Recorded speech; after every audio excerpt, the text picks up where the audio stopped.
Hello, and welcome to episode 16 of On Second Thought with Mike and Matt. Welcome to the last Saturday in September. As we are gearing up. If I am mentioning it as the last Saturday in September, Matthew, that means we are gearing up for what? Mattober begins Tuesday. How are we feeling about that? Okay, another year. Another year, aches, pains, creaks, and cracks when I walk and move and stuff, but pretty good, doing all right. You got the bags packed, headed to Cabo, surprise vacation / birthday, or jet setting off to Maui, or are we going to the Swiss Alps? I mean, what is... Going to Toledo, Ohio. Toledo, the Rust Belt. Yeah, someplace dead. She's taking you to the Rust Belt so you can see how good you have it in Cincinnati. Exactly. That's right. Yeah. See how things. Yeah. Nah, nothing planned but work. I've got a beautiful trip to Rochester scheduled in middle of October, so for work. So that's my time. I got to get you the name of that hot dog stand or hot dog restaurant in Rochester that I went to. That was pretty good. Yeah, would love to. Like a good hot dog. Yeah, they have all sorts of different types of hot dogs there. I got the Hawaiian hot dog. I had some nice pineapples on it and everything. It was very, very good. Interesting. Yeah, they have all different types that you can get.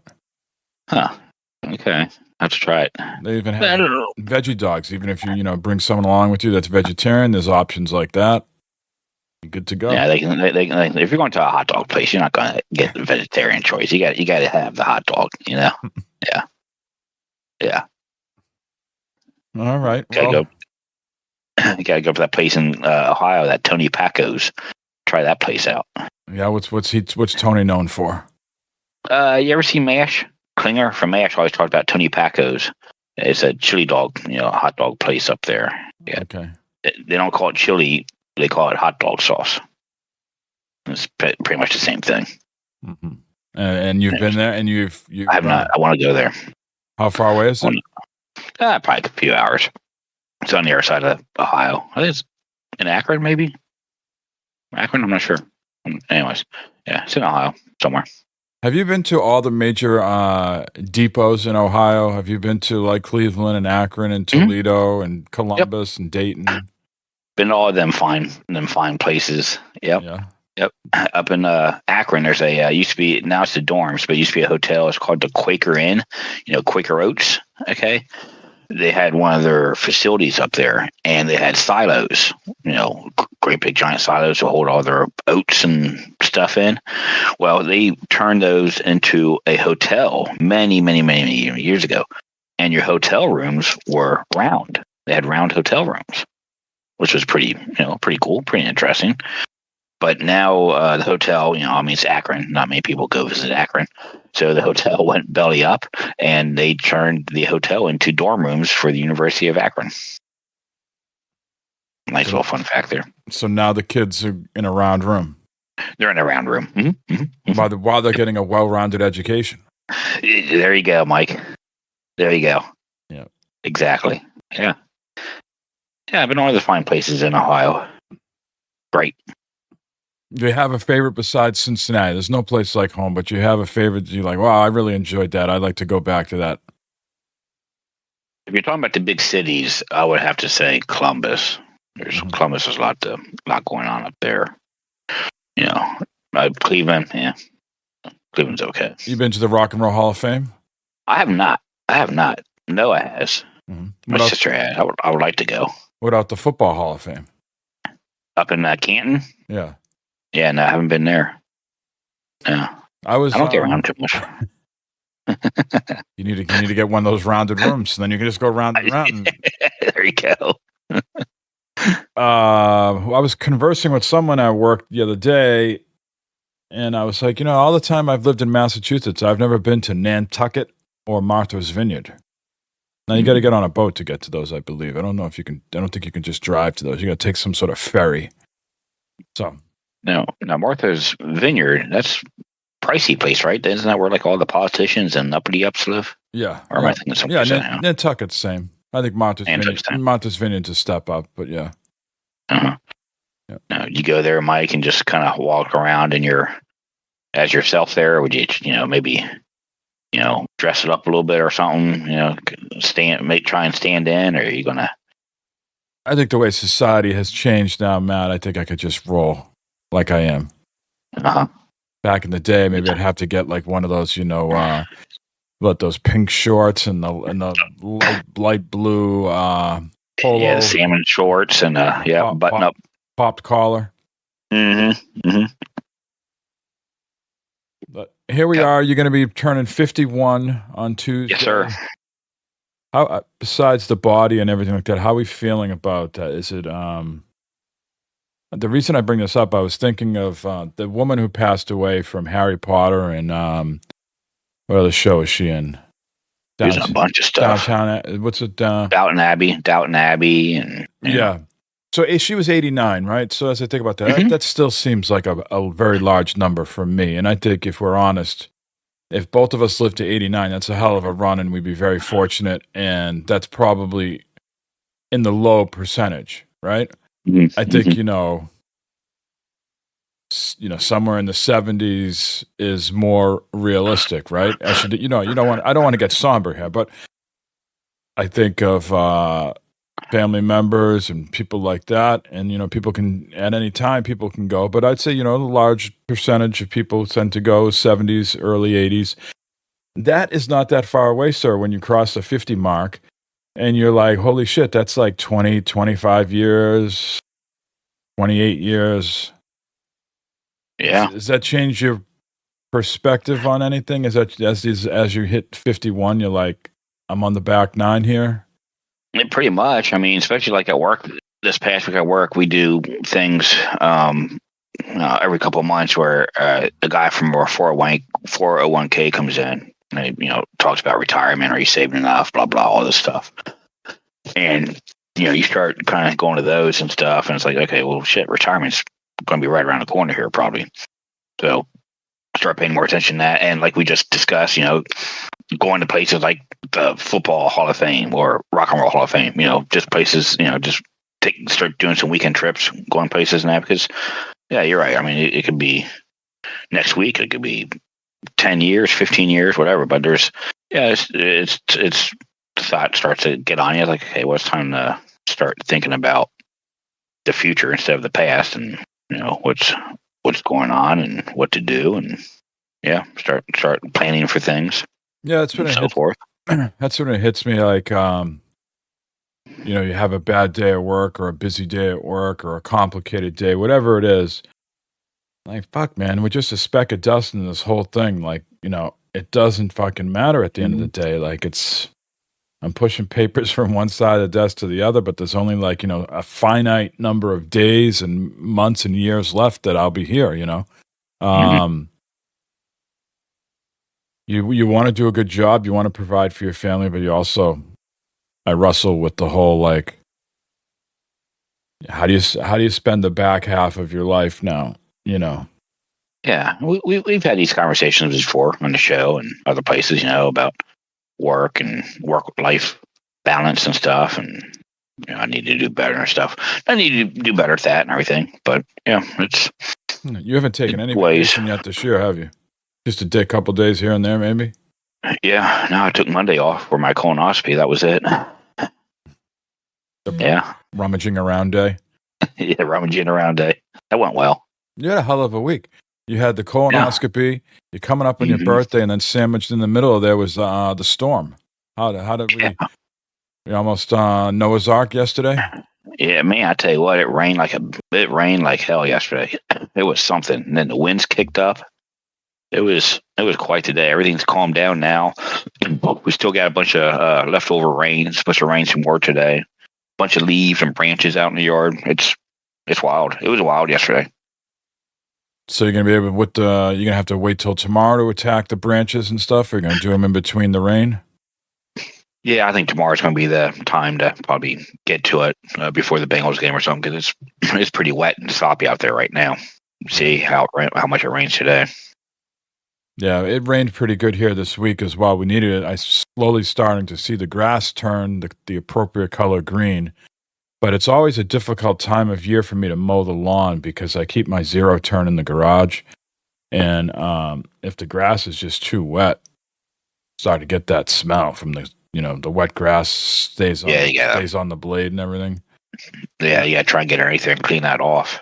Yeah, I got nothing to, thing weighs a fucking zillion pounds. I got nothing to put it up on. I don't have a riser or I use my leaf blower. Just one hand, just one hand, Mike. Just get that hand straightened up. You know how heavy these things are? It's got to be. It's got to be at least, what do you think, 500 pounds? Oh, they're heavy. Yeah, they're heavy because they're so squatty, low to the ground, where they won't flip over. That they've got some. They got some heft to them. Yeah, I use the leaf blower as best I can.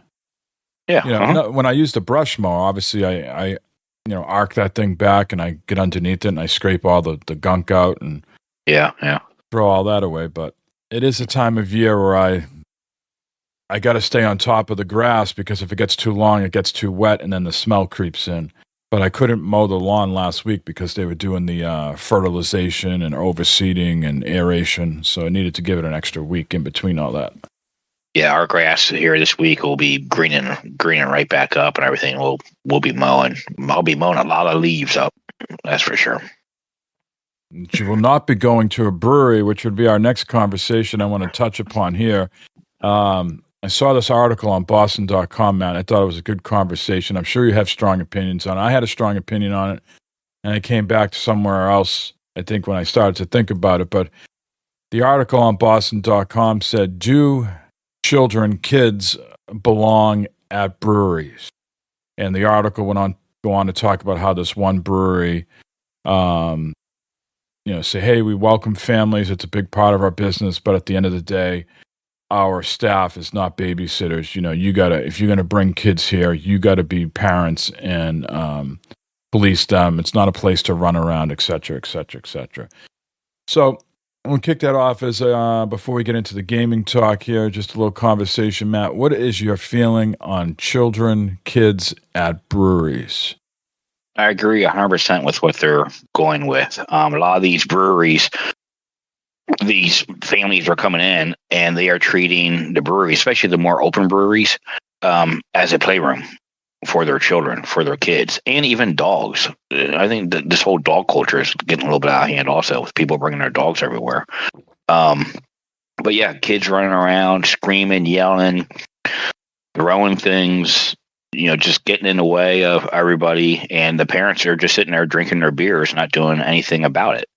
That's totally wrong. They should not, it's on the parents to be able to babysit their kids. And if you can't do that, I have no problem with the brewery asking them to leave or go away or something. Hey, your kids are getting in the way. There's a brewery here in Cincinnati. It's called 50 West. They got sand volleyball and they got sand and stuff outside, picnic tables and everything. And there'll be kids there playing in that sand and throwing sand all over everyone and just throwing sand around, digging in the sand and that. It's like, come on, what are we doing here? So I have some strong opinions on this, and this is just my own personal life, and I don't pass judgment upon anybody else. I'm really not a big fan of adults drinking around children anywhere. I've seen it in my own personal life. I've seen my mother drink a lot of wine and her inhibitions go down and she'll just let whatever's on the tip of her tongue roll out. I've seen aunts and uncles drink and, just get to the point where, they're falling down drunk. Like I remember having a bouncy house for one of my kids' birthday parties and people were drinking and my aunt by marriage, not blood, but still an aunt, couldn't control her bladder when she went in the bouncy house and pissed herself. And I don't take too many things from my dad, but my dad was a real big believer when we were kids that there was no alcohol at my kids' parties. My dad's never been a drinker, just like your dad, not a drinker, right? Mm-hmm. So I'm not a big fan of drinking around kids. I don't drink around, my wife doesn't drink. If I ever, during the bad fodder figures and gamers and beta days when I was drinking a lot here, I'd have one or two beers, and they'd mostly be down here. So not a really big proponent of drinking in front of children, just to start with. Because I've been around a lot, like a lot of us, I've been around bars and restaurants, and you start mixing that stuff in, and then you start exposing kids to bad behavior. That's just my personal belief. Sure. There is that, yeah. Mm-hmm. There is that. So, what's the difference between a brewery and a restaurant, right? Restaurants got food. A lot of breweries have food there. So it's just like a real gray area. I think the brewery, you're specifically going there to drink beer, right? I think that's like the main thing. Maybe some entertainment, a band is playing, maybe the TVs are on, so some sort of sporting event. I think there's plenty of other things to do in the world that you don't need to drag kids to a brewery. That was like my first reaction. During the day, depending on the setup, if it's more like a booth setup, like a restaurant, and you can control your kids, I guess I would be, okay with that. But, by and large, hold on one second. The wife is just like I forecasted.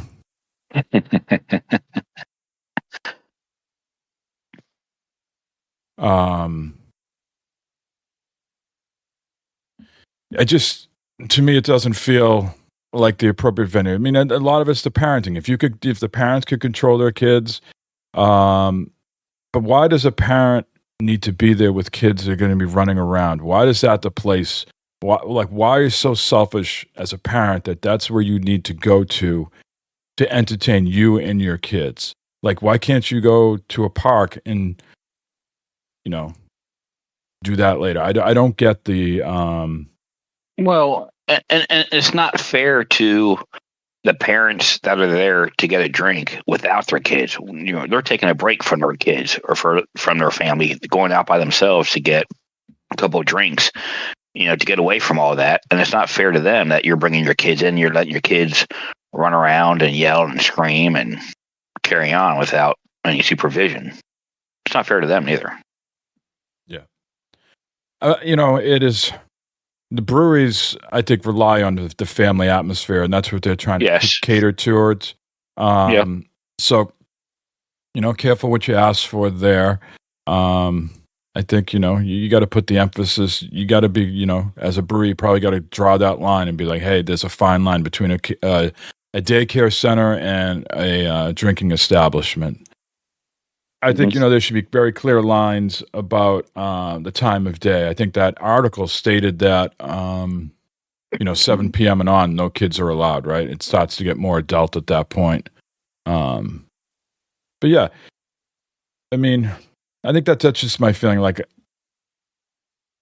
everybody's different, and I'm open-minded to how people live their lives. It's just, for me, my wife and I would never say, okay, yeah, today we want to go have a bunch of beer and we're going to bring the kids along with us. Like, like those words just don't, that thought process never has. And I'm someone who's had a lot of beer in my life, and I've made a lot of poor choices with that here and there. So it's something that I sort of feel strongly about. Like, yeah, I would never, bring the kids. I went to a show the other day. Was not drinking, and it's amazing when you go to the show sober and you see how people that are drinking, and you can look at them and go, that was me at one point, doing stupid stuff. So it's just I just think, it's for me at this stage of my life, I prefer, if I was going to go out drinking, that there'd be no kids there, because you know how it takes, Matt. The more you drink, I feel that there's legitimately, whether people want to believe this or not, there's something I like to call as wet brain. And as soon as you start having one, and you're just someone who's conditioned yourself to drinking a lot, you just get caught up in the moment, and that's how your kids just wander off and start throwing sand around. That's right. Because that's not your focus anymore. Your focus is, on the beer, and inhibitions go down. You start talking, you get absent-minded, and the kids wander off and, start doing stuff. Yeah, there's a lot of times where Barb and I would go out to some of these breweries. There was one up the road, but a little bit. And where we'd take the kids with us. They had, across the street was a real good pizza place. We'd get a pizza, and they had board games there. So we'd play, checkers or Domino's or something there at the table and eat pizza, have a couple beers, and the kids would be there playing, board games with us.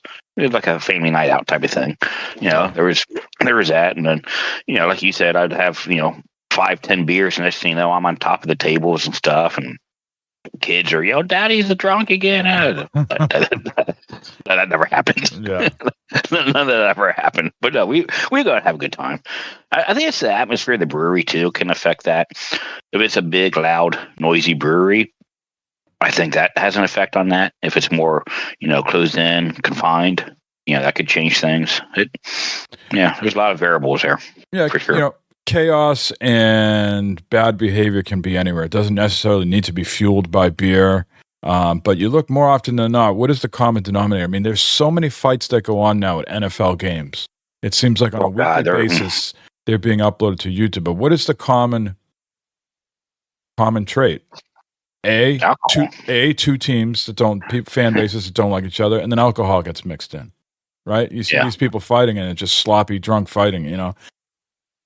Yeah. It's... I used to go to the bar on Sundays to watch a Bengals game, and I would be miserable because you'd have all these people at the bar. Oh God, they suck. Oh no, wait, look, they're doing great. It's like every play, everyone was so opinionated in that. It's like, Jesus, wait till after the game to state your opinions and talk about all that shit. It was miserable. So now I stopped. I watch the game at home now. It's so much better, because I can tell Barb to shut up when she starts doing that, And they still do suck, unfortunately. 0-3. They do. Horrible. Absolutely horrible. Horrible team. They have no discipline, no too much drama going on in the locker room, I think. A coach that cannot yell or get on them. He's a player's coach. I can see it already. This guy.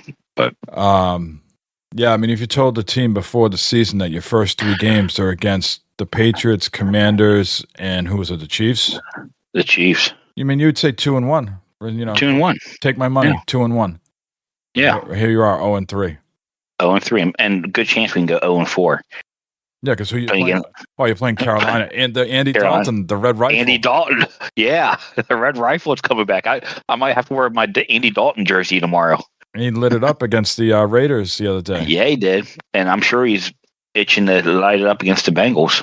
He's still around. I thought he was a good quarterback. I just thought, he was a victim of circumstances, with the system, the coaching, the players, a lot of divas around, Ocho Cinco, and et cetera, et cetera. But I always thought he was a very serviceable quarterback. He was good. He was big. He was a big guy, one of the bigger quarterbacks.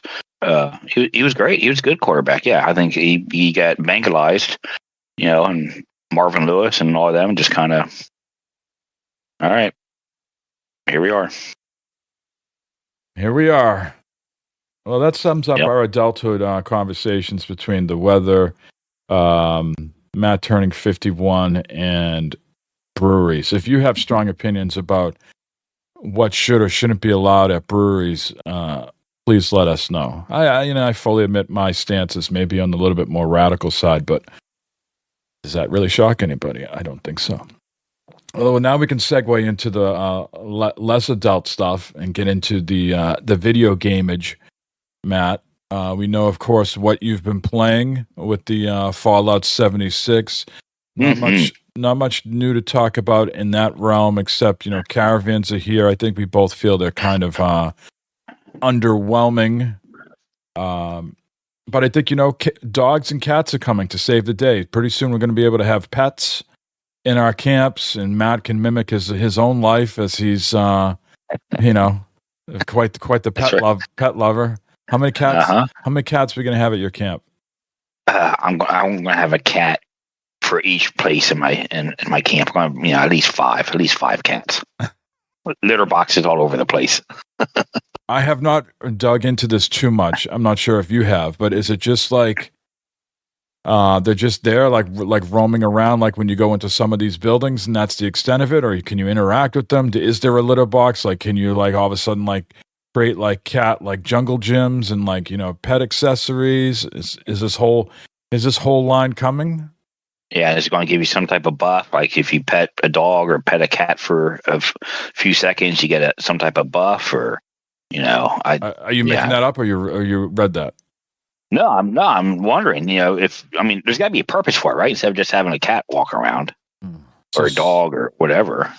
So sort of like when you have an ally at your camp.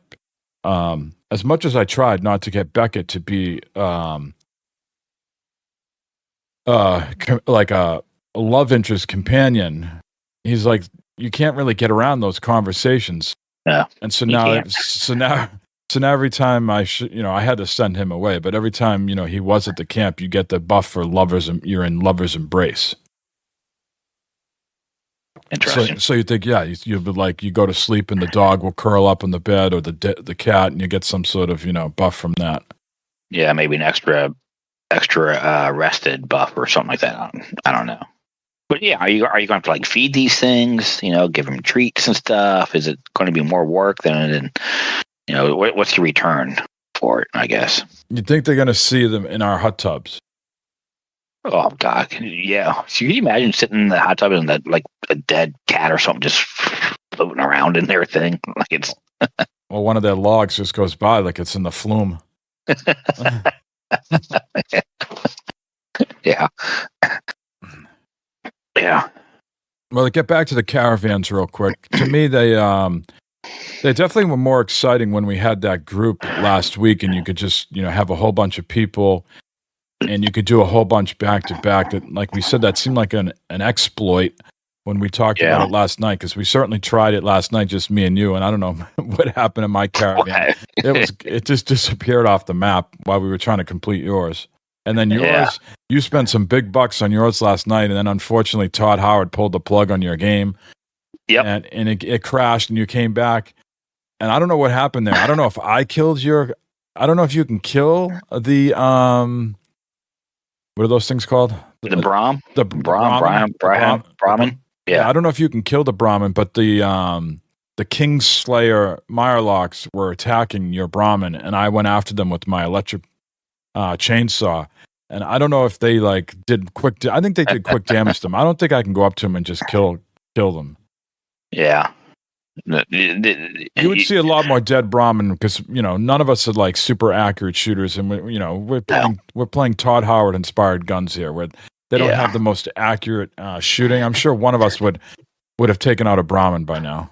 Well, especially when we get our chainsaws out. I mean, we're just going in circles with the chainsaw running, and who knows what the hell we're getting and killing and stuff with those things. But yeah, I don't know. The whole caravan thing's I don't know if it's half baked or what, but you go in, I'm still trying to figure out the whole buying people, and then you have to upgrade the people, and you can get rewards from them and get stuff, but you got to get, the supplies, and, buying a bigger supply package doesn't give you more rewards. The max rewards I think you get is 50 supply things. Okay. No matter which Brahim you buy, so what's the point? Right. Does it just take longer just to get the more XP on the road? I'm not sure what I'll have to read up on. Yeah, it could be that where you get more XP or something. Maybe those rewards are more more script and more XP, but yeah, and besides that, I don't know what you're getting for paying more. They got to be running the numbers over there and seeing. You very rarely don't see a lot of caravans going on, and it's usually what happens is someone will kick it off, and then a whole bunch of them will kick off. People will get into the mood, or there's nothing else to do. Well, yeah, people see it. Oh shit, I forgot the caravans. Yeah, I guess I'll go down and do a caravan. Yeah. Well, that concludes our Fallout 76 talk, because I'm sure people are tired. But as I said before, favorite time of the year, weather-wise, seasonal changes. The holidays are on the horizon. That gets exciting. But this is, Mattober, Mike-tober, birthday months, and that's traditionally the time of year, Matt, where I make my gaming purchases. So I'm really looking forward to playing some different games coming up here in the coming weeks. To kick things off, the PS5 Pro came out this week, and a lot of conjecture online that the price was exorbitant, and I just wanted to touch upon that a little bit more, because I read some more opinions during the week. So some people have come out and said this is very harmful for the industry because now it's, let's round it up to $750, with taxes, etc. That's $750 that can't go to developers, trying to sell their games, right? The tentpole franchises will survive, but the guys out there, women out there that are trying to make their games, there's now money being allocated for yet another console and not going towards buying the software. That's what some people are saying. Some people are saying this is definitely being sold at a profit.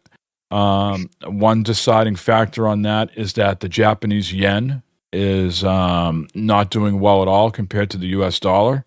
And so it's harder for Sony as a Japanese company to source these materials for the inside of the unit. So it's costing them more because their yen is worth a lot less these days. So passing some of that sort of price on to the consumer. There's been some reports, I think they've largely been debunked, but we'll slightly acknowledge it here. Some outlets are reporting that Concord cost Sony $400 million to make, and that it was speculated to be like their new franchise, tentpole franchise in the realm of Star Wars. I would say 90% of the outlets out there shot that figure down by a considerable amount of money. But either way you shake it out, whether they lost 400 million, 100 million, 50 million, whatever the number is, they've lost money. So another way to recoup some of that money is to tack it on to a new console to offset what they've lost.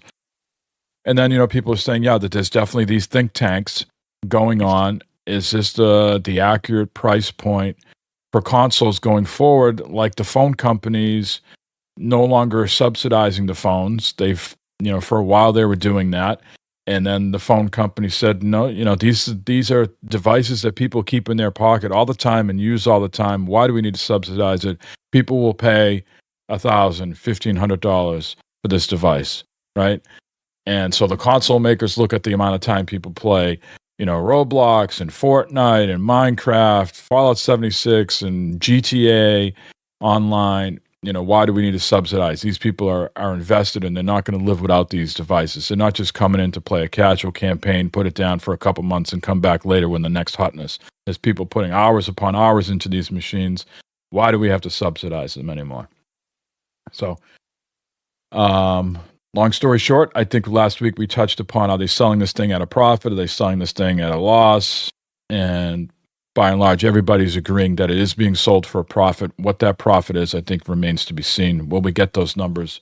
We don't know. Either way, I purchased one. I know our man Glovebox purchased a PS5 Pro, just like I did, but we both got the traditional model, just the base PS5 Pro. No 30th anniversary edition. For those paying attention at home, the PS1 came out December 3rd, 1994, so we're approaching the 30th anniversary of that.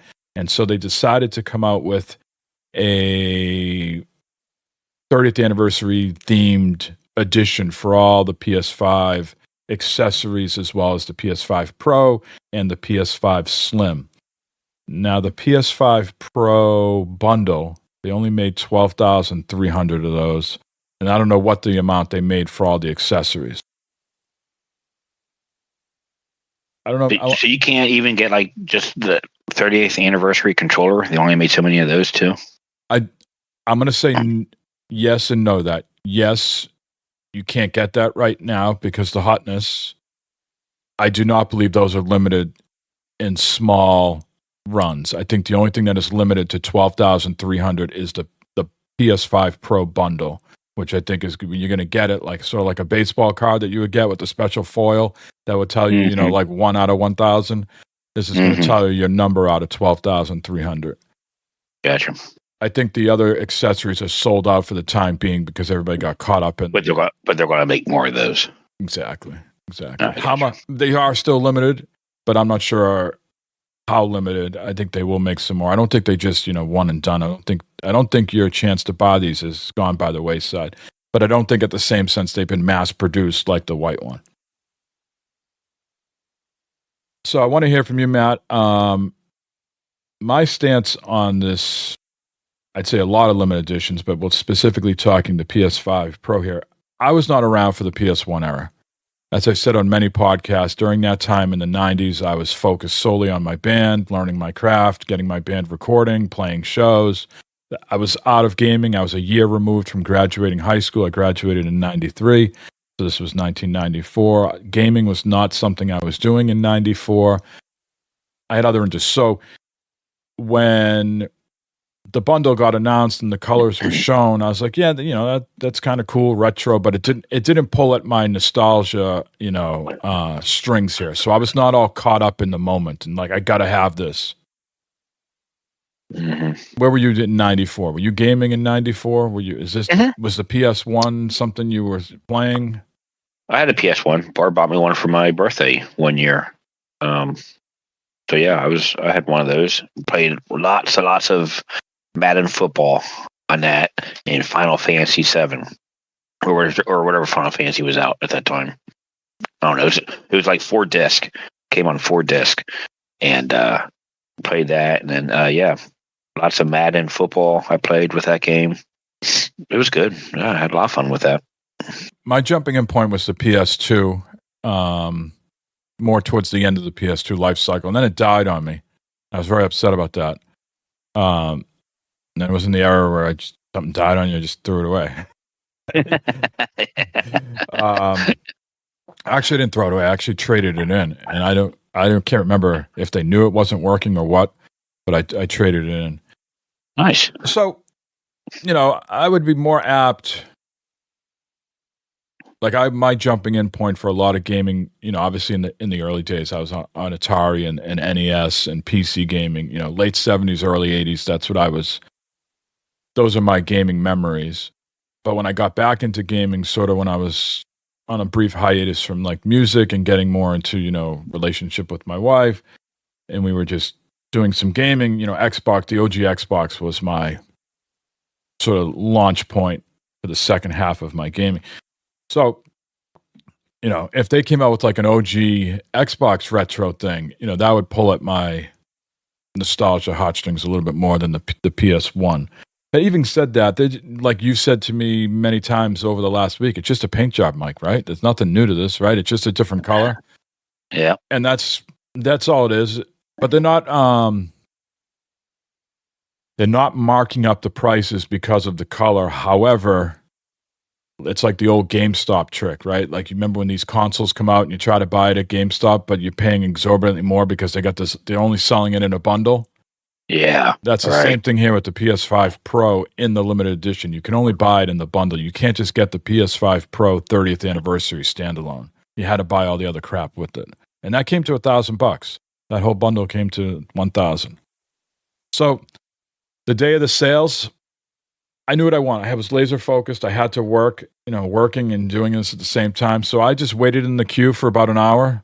And then 30 minutes in from the time sales went on, I was allowed in to buy what I wanted. I got the PS5 Pro. I got in, I got out, boom, back to work. I didn't even get caught up in the let me try to put things in my cart and see if I can check it out. I just got in and got out. Nice. A lot of people online, another shit experience from Sony, dog shit, blah, blah, blah. It was not my experience. I logged in. I waited in a queue. It told me what was going on. No need to refresh. The page refreshes itself. Don't open multiple tabs. We got this covered for you. And then it would tell you once 10 o'clock came around, it would tell you how long you were going to be in the queue for. It said 27 minutes. It counted down. 27 minutes went by. Since I was already logged in, it said, all right, go ahead and make your purchases. And I was in and out. And I thought it was very easy to use if you were going in and just having to buy this one thing. And then a lot of other people were caught up with the hoopla of buying the 30th anniversary, and they're all butthurt. But should have known that going in. There was only 12,300 of these. And I'm sure some legitimate people got them. I'm sure some scalpers out there who got bots and scripts and everything else to circumvent the human process got theirs. As you're seeing, some of them are being sold on eBay for like £5,000 or $5,000. A lot of opportunistic people out there. Hey, that puts puts food on their table. For some people, that's 2 paychecks, 3 paychecks. So they figure it's worth their investment to pay $1,000 and make $4,000 back. What are you going to do? I like to say in a lot of these situations, Matt, once the toothpaste has been squeezed out of the tube, you can't put it back in. That's right. Yep. That's so much more true here lately, it seems like. Yep. So, with the coverage of the PS5 Pro, going on sale, there's been a lot of more. But Sony has these marketing beats that they're trying to hit, right? And so part of the marketing to drum up interest in the unit was letting outlets come into San Francisco and play like 11 games on the PS5 Pro. And so I've listened to a variety of them. Some people say, for instance, I'm not sure if you're into Formula One racing, but they say the transformation from F1 2024 from the PS5 to the PS5 Pro felt like a generational leap. Like that's how impressive the PS5 Pro version were. Wow. I think across the board, everybody says, yeah, this thing looks really good. But a lot of the articles also said Sony, when you went to play these games, you were standing in front of the television. You were pretty close. So I think for people like you and me, who lately have been playing more gaming at our desk, and you have the monitor in front of you, I think we would get a lot of bang for our buck with the PS5 Pro. They're saying the people that might not get as much are the people that sit across the room 10, 12 feet away. Because any sort of visual the further away you are, the less impressive it looks. So that's what they noticed. Right. When they were at these events, they try to walk 6 feet away, 10 feet away. And they said, the things that they were highlighting, the developers that were there that were showing them, hey, look at this. Those things weren't so apparent when you were on the other side of the room. Yeah. If they said, if you're at your desk and have a monitor or a large television / monitor like I do, they say you're going to be wowed by it, that it is sometimes a night and day generational leap to get the PS5 Pro. Yeah. Nice. So when do you get yours? When does it come? November 7th. All right. Be ready for a full report. Yeah. Let's see, I gotta, like I said, the Fallout 76 has the hooks in us for sure. I'm approaching 600 hours in the game. I'm curious to see what both of us do once we knock out this season pass. And how they keep us engaged. Right. But I am waiting. I think I'm going to hit this just right. A lot of the games that I'm interested in playing on the PS5 Pro that are getting enhanced, I haven't played. I think there's going to be at least 25 games at launch that have been enhanced. Maybe 24 now, because we got a news story coming up here in a little bit that we'll talk about. But 25 games are going to be enhanced. And I'd say 18 of those I've never played. And maybe, 10 of those I'm interested in. So there's going to be plenty of new stuff for me to play. I'm hoping some of the other newer games that I'm waiting to play, like the 40K Space Marine 2 and Star Wars Outlaws, I'm hoping some of those get the enhancements, because what they are getting right now is a lot of patches. So I even know maybe if they don't get the PS5 Pro enhancement right away, they're going to be better versions of the game than what they were at launch, because they're getting a lot of work put into them. So that has me excited that I'll be able to get the latest and greatest from those games. But as we look at the coverage of PS5 Pro, sort of blend into what they did at the State of Play. Sony had a State of Play this week as well, Matt. And I don't know how many times I need to play Horizon Forbidden West. But that's going to be one of the ones there. And sort of when they were showing that, to me, it looked really impressive. I still haven't played the second game. I'm hoping I'm not confusing the names of the titles here. But I don't know, for whatever reason, I never picked up this.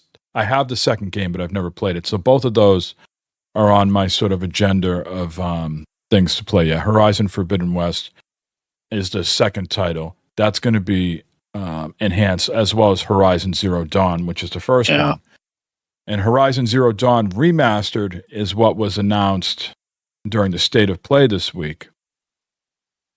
And this is a good segue into a lot of people.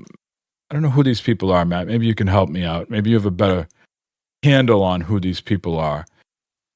They don't like to play games with female protagonists. Right? So Horizon series has Aloy. And a game I'm very excited for because I really love Ghost of Tsushima. Ghost of Yute is coming out. And that has a female character as well as the main ghost this time around. And I haven't seen the comments on my Twitter feed. Now, I will fully admit that my Twitter feed is highly curated. I don't follow everybody under the sun. I follow people that I value their input.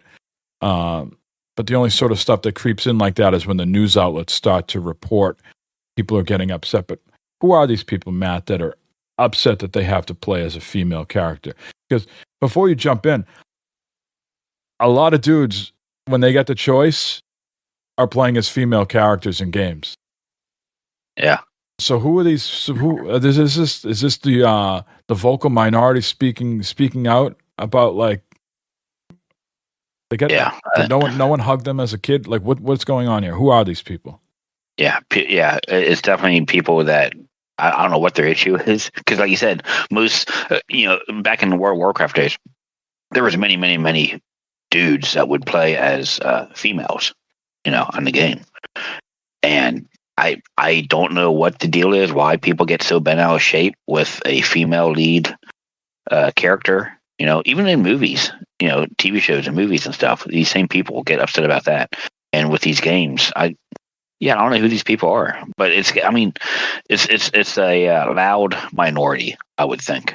Yeah, it has a lot to do with the whole, political culture of where we are right now, and Sure. Which side of the aisle you're on. But what do I know? I'm only 49 years old. A lot of the entertainment that I've watched in my years of participating in entertainment, there's been a steady mix of lead male characters, lead female characters. It doesn't faze me one way or the other. Is the gameplay good? Is the loop there? Is the hook there? The visuals, the story? Yeah. Those are things I'm more concerned with rather than what type of, gender the character is, right? Right. Yeah, I don't understand the We've all played games with annoying lead male characters. We've all played games with annoying lead female characters. It's not like, all games that have female characters have been annoying. I think this we've played stinkers on both sides. Mm-hmm. But that is something that is out there right now, especially Ubisoft is facing a lot of this sort of backlash because the Star Wars Outlaws game has a female character, and their Assassin's Creed Shadow game has a black samurai. And so that is getting people up that is historically inaccurate, that samurais were not black, but this particular samurai that's in the game is, whether myth or a real samurai from back in the day, is not something Assassin's Creed developers made up in a think tank, right? Yeah. This is actual lore from Chinese culture, but people are not able to handle that, and I don't know who these fragile people are. All these games are going woke. By God, I tell you what, that's what you're hearing. Yeah. I don't know where these people live. They look out their window and everything is just white. I don't know where that exists. I don't know. I don't know. White or just males. I don't know where those people live, but I have an idea, but I'm not going to say. But I don't know where I was going with all that. But I was covering the State of Play. The things that caught my eye were certainly the new game by Sucker Punch and the Ghost series. And what I was reading this week about that is that this is going to be a launching point. Like many franchises, Matt, they just can't be satisfied with putting out a solid video game. These publishers and developers need to find other revenue streams, so they're thinking of TV shows and movie adaptations, et cetera, et cetera. I sort of approach all that sort of stuff with skepticism. Don't put the cart before the horse.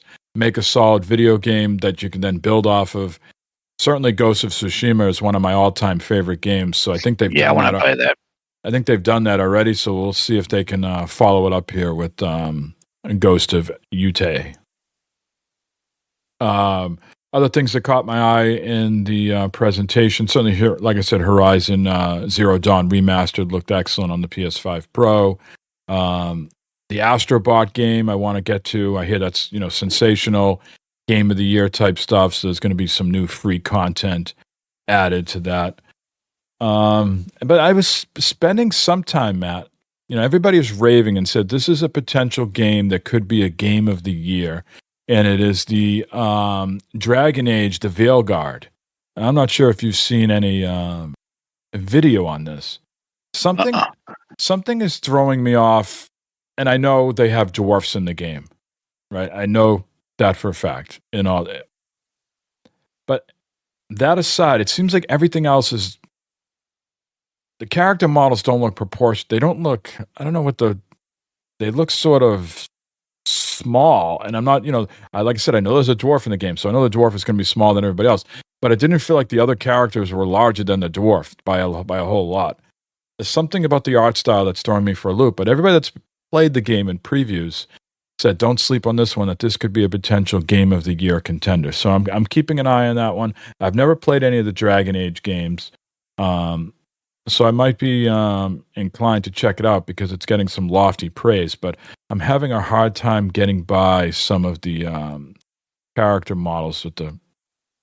I know it's a specific art style, but everything looks a little stout. It looks like, everyone seems very stocky. Yeah, stocky. That's the word I'm going for, yeah. I don't know. No one's missed a meal, it looks like. Interesting. Gameplay looks good. I'm watching him fight this boss or whatever. Yes, though the combat looks engaging. Combat looks pretty good. Yeah, It looks engaging for sure. I love me a good Lego game, Matt. So Lego Horizon Adventures has me interested. We'll see. I got to look into it more. Is it a story game? Is it more of an open sandbox? Building game? I don't have a solid handle on that yet. So I need to spend some more time. Certainly, Alan Wake 2 got a lot of praise last year.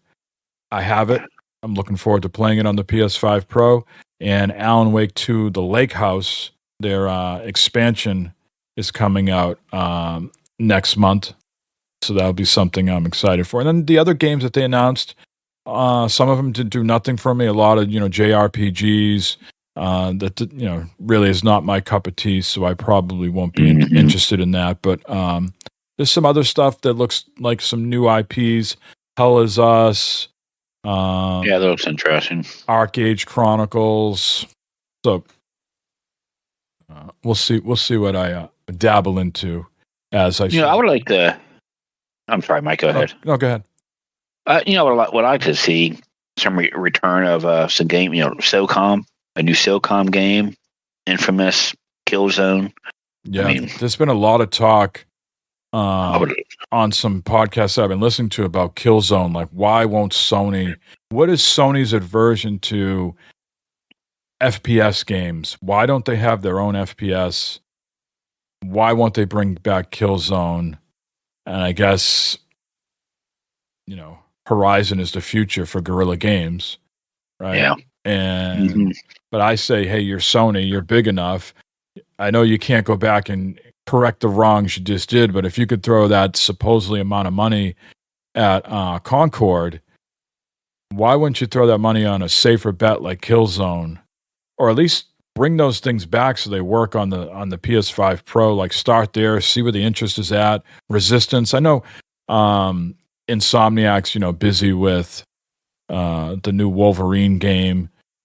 But certainly they're a studio that has worked on multiple projects at once. Why can't they work on some sort of Resistance? Yeah. if guys like me and you and other podcasts with men and women are talking about this, certainly those conversations have to be going on in Sony. Here's another easy one. Where is Bloodborne? Like, where's the Bloodborne remastered or Bloodborne 2? I mean, fans are just dying for that. I don't have a solid handle on why studios, when they get like inundated requests, like Ubisoft, people keep asking for a new Splinter Cell. People keep asking Microsoft for a new Banjo-Kazooie. And when it comes to Sony, people would like to play, like you said, maybe some SOCOM, maybe some Killzone, Infamous, Resistance. Mm-hmm. I know franchises can't carry on forever because then they get long in the tooth and you sort of done the irreparable harm to the name. You could make an argument that Gears, has suffered some irreparable harm to the franchise because of, Judgment Day and the last couple of Gears weren't great. So there could be some, ambivalence by these publishers not to put out a game that's not going to live up to the earlier games. But you don't know till you try. That doesn't mean don't try. Well, I guess the same could be said with Killzone Shadowfall was not as good as what they thought it was going to be when it came out for the PS4. But I think that game has landed better over the years. I think people look back at that more favorably than they did at the time. And I think they could do things to improve that rather than just let it twist on the vine and die. They could have made some improvements. But everybody loves a good redemption story, right?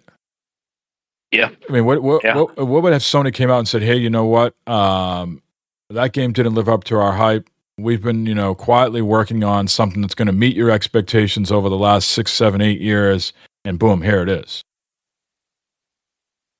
Yeah. Destiny 2.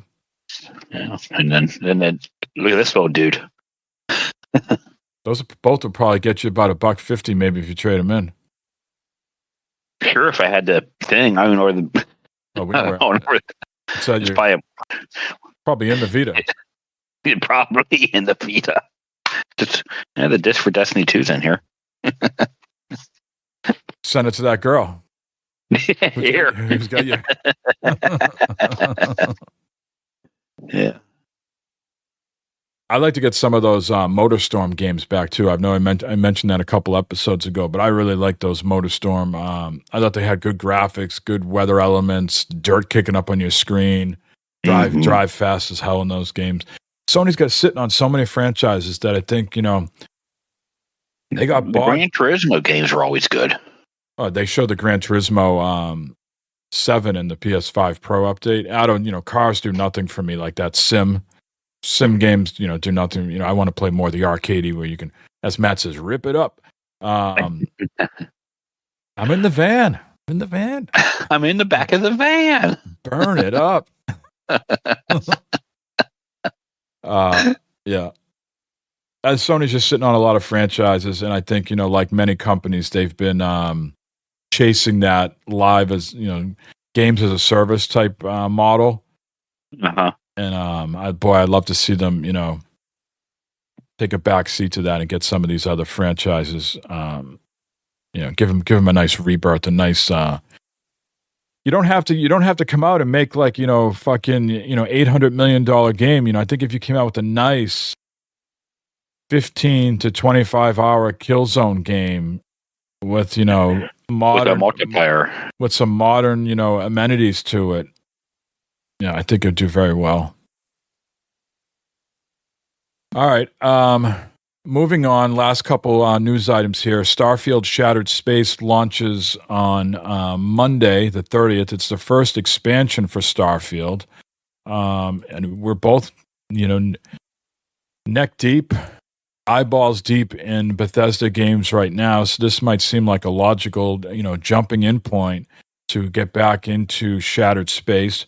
Of course, like most Bethesda games, Matt, you don't need to complete the main story to jump into this expansion. It will just be like another, mission on your quest line that you can go to. Just like if you were playing Fallout 4 and you had all the DLC like Bar Harbor and Nuka World, you could play those alongside the main campaign. So this is the same thing. You don't need to finish the main story. So I know you have Starfield. I know you have not completed it. Any sort of interest to go into this and check it out, or are you just off of Starfield for the time being? No, I think there is some interest to go back and play some more Starfield. I should download it on my Ally or something to get some extra playtime in or something. Because it was a decent game, the exploration and all that, and there was some pretty good story.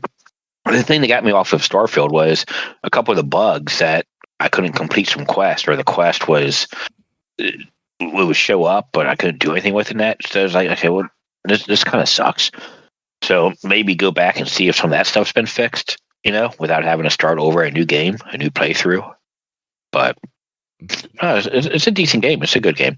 Todd took out a big thing of polish and gave that game some TLC. So all your bugs now have been taken care of, man. This is Bethesda. They don't let these things linger long. They nap. They take care of their. They take. We know how it is. They take care of their bugs. Don't be. You're correct. Don't be dismayed by that bug that we had to sit through at the gold heist in Fallout 76. That was a outlier.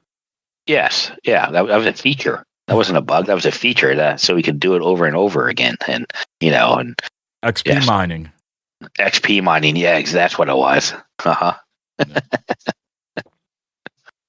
I am intrigued to jump into this. I love me a good cult story. The Dead Space games I was intrigued of because of the whole cult aspect. So we'll see here with this House of Varun expansion to Starfield if it tickles my fancy with the cult aspect to things. And plus, I haven't jumped in since they did the major update with the vehicles. That has me interested as well, because how many friggin' planets did we have to walk around in? Oh my God! And there was not much there when you did the walking, right? You got there, and it was like, "This I walked this far for these resources." Yeah, I would have to get back in this game. It would be a big learning curve getting back in there. Yeah, and that's what I'm wrestling with. Do I just start over? Do I just start from the beginning and not even play like my save? Like just start from the beginning and just Maybe that is the play. Yeah, you just start fresh. Because I think that's what before I got into this 76 addiction, that was my plan for Cyberpunk. Because they said to play that, what was it, Phantom such and such? Phantom Menace? No, that's a Star Wars movie. Whatever the big expansion was for the big update for Cyberpunk, they said to play the game from the beginning and just have all the updates and that new, not so much area because that area already existed, but the quest line, storyline, just mix it all in. And that was the best way to play it. So that's what was my intention. What happened though is this would have been my third playthrough of Cyberpunk. And so this playthrough I started with as a corpo. And that didn't really grab me. And I think that's why I fizzled out quickly with it. I think I need to go back and play with one of the other factions, but I don't know. Yeah, I started again too. Yeah. With when I bought it for Steam, I started over. I did it as a corporate, and I was like, okay, well, this is kind of all my other playthroughs. I was a nomad. And this one here, I'm doing corpo, so I don't know. Yep. So you gotta get back on the Jig Street, Mike. Oh, that'll get you back in there. So good, right? It feels so good when you do that. I'm not saying games have to do that every time, but it's a nice distraction. Like, I'm really surprised in Fallout 76 that there's no romancing. There's just, loose, like, conversations between you and Beckett and you and the astronaut woman. But I'm surprised they haven't brought any sort of sizzle. There's a lot of things in Fallout 76. It's like, okay, what's going on? I think our main complaint in the game, and I think many games are guilty of this, is you complete a quest line. Like, for instance, in 76, we had to earn our reputation with these two factions. You become like, friendly, neighborly, ally, but nothing changes along the way. Like, the payoff I wanted when I finally got to an ally was like getting better missions to do rather than these fetch quests. And I wanted some recognition, like, hey, thanks for being such a good friend all along. You really helped us out. Because of this, because you've now got an ally, you got such and such rewards or armor, and now we got these bigger missions, or you're going to play a bigger role within the settlement. None of that. Yeah. No, right. And how many times you go into these, like, there's certain bars or places that you can go to that you would expect to be bustling with activity, sort of like in Cyberpunk. And you go to these places and people are just sitting around, like no noise on. The jukebox isn't on, no dishes are being rattled, no glasses are being clanked together. It's just complete dead silence. It's just, come on, Todd. What are we doing here, Todd? What are we doing? Yeah. Yeah, a little more character, a little more activity. You know, what do they call that? Atmosphere, world atmosphere, or something. Ambiance. You know? Ambiance. Yes, thank you. Yep. Yeah. Last news story for us before we get the hell out of here is Assassin's Creed Shadow delayed till February 2025. They're saying this because lessons that they've learned from Star Wars. And I assume that the lessons that they've learned from Star Wars is critically it did okay, sales-wise it didn't. And I don't know, chicken or egg there, if people were waiting for the reviews and then read them and then didn't buy it or whatever. There was a heavy stealth focus on the game in the first couple missions that turned some people off that felt they were too difficult stealth-wise. So now Massive is going back and patching the game to fix technical issues, modify some of its stealth, so it can be a little bit more player-friendly. And then there's going to be other quality of life improvements along the way. One other thing that's happening is that they're going to be releasing the game Star Wars on Steam November 21st. Now, with this Assassin's Creed Shadow, when it comes out in February, they're no longer holding games off Steam. Their games going forward now are going to be day and date with Steam. So before you'd have the Ubisoft launcher, or maybe they'd be on Epic Games. Mm-hmm. I think people are starting to come around and saying, choice is good. You want to play it on Ubisoft because that's where you got all our stuff, you can still play it there. You prefer to be on Epic Games because they give you free games, it's going to be there. But we know a large majority of you still prefer Steam, even though we get the worst deal from them. They don't give you anything free, but the whole thing just works better, and they have all the bells and whistles that you come to expect from a platform holder. Fine, if that's where you want to play your games, they're going to come out day and date. So they're doing things behind the scenes to make sure the game has polish so it doesn't come out a little flat like Star Wars did, and then they have to, scramble to, do some patchwork. And they're going to release the game day and date on Steam and try to get all those sales, big up front, so it's a success for them. So I think that was the genesis of pushing it out for a couple months. Now, other people circle back to the conversation we had about wokeness and not supporting black samurais. There's some people with the tinfoil on really, really tight that are saying Ubisoft is spending the next couple months of removing this black samurai from the game, or making the character less important. And I don't think I don't think you could do that in that short amount of time, especially with all the marketing that you've done. I think that's like a big, at least 50% of the game, because there's another character there. So it's at least 50%. So you tell me you're going to, over 5 months or less than 5 months, you're going to pull out more than 50% of your game after people have pre-ordered? No. But the company did sort of come out and acknowledge what's going on, some of the backlash over the female character in the game, in Star Wars, and the Black Samurai. They have said, we want to reaffirm that we are an entertainment-first company creating games for the broadest possible audience, and our goal is not to push any specific agenda. We remain committed to creating games that everyone can enjoy. As someone here who's a confident white male, I can enjoy games of black samurais. I can enjoy games of black lead players. I can enjoy games with white female characters, white Asian characters. To me, it's just a video game. It's a sprite. I'm moving across the screen. I want to play as a samurai. I want to play this Assassin's Creed game. That's what I want. I look out my window. I go to the grocery store. I go here or there. There's people of all different walks of life. Seem to get along pretty fine with that. Yep. Again, it's a game. I want the game to be good. That's so do I. And I'm looking forward to playing the two different styles. And it's always cool. It's always cool being a samurai. So I'm looking forward to trying it. Supposed to be the best Assassin's Creed game in a very, very, very long time. So we'll see what happens. It's definitely different, along the lines of their Assassin's Creed game. So I'm looking forward to that. I'm looking, the last Assassin's Creed game I played was one where it's in Rome, the Roman one. That was fun. I enjoyed that. Odyssey. So Is that Odyssey? Yeah, Odyssey. That's it. Mm-hmm. So I look forward to playing this when it comes out. Yeah. All right, Matt. Well, we're a little over the allotted time. I'm a little disappointed that you haven't given any sort of comments on my new hat here. Nice. I've been looking at. I've been wanting to. It's a very interesting hat. What is that hat, Mike? This is the band I went to see the other day.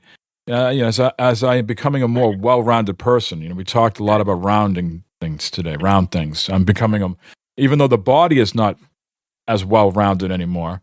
I'm trying to round out my repertoire of interests, and I went to a folk show the other day.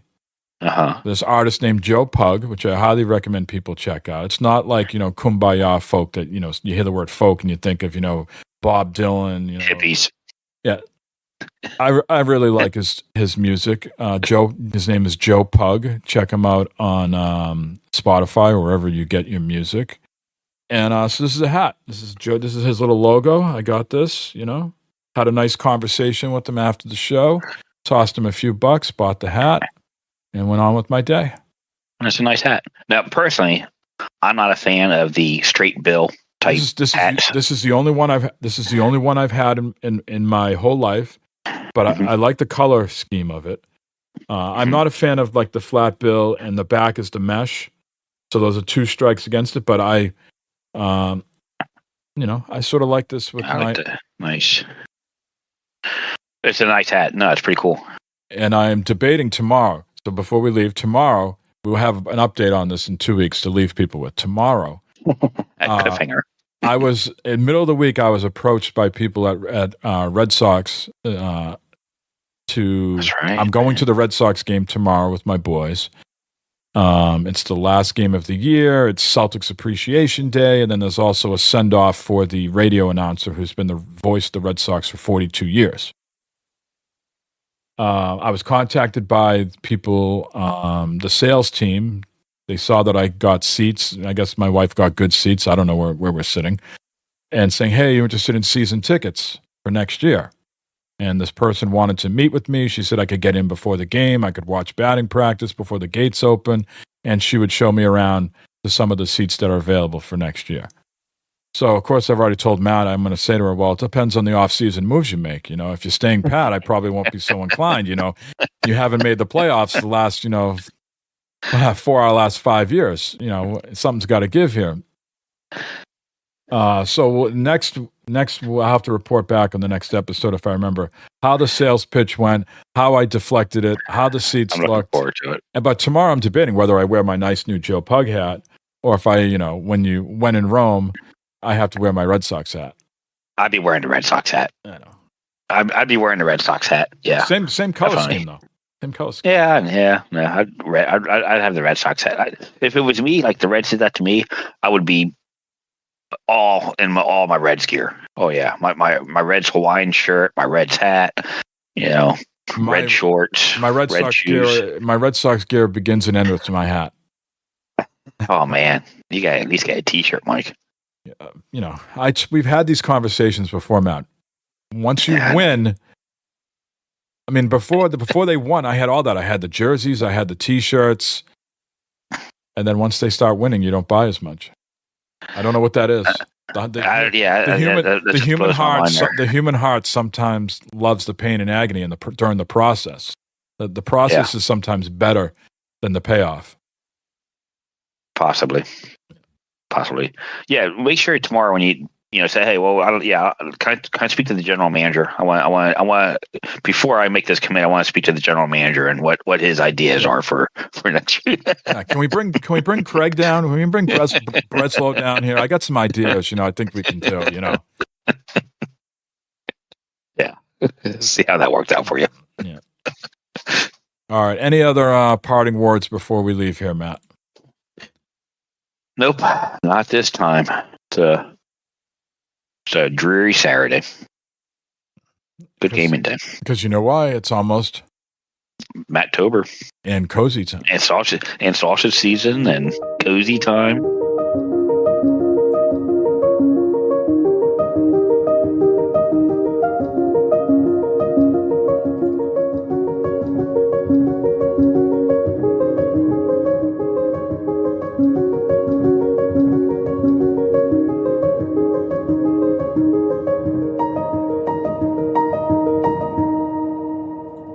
Well, that's one sausage I'm not going to let go to waste.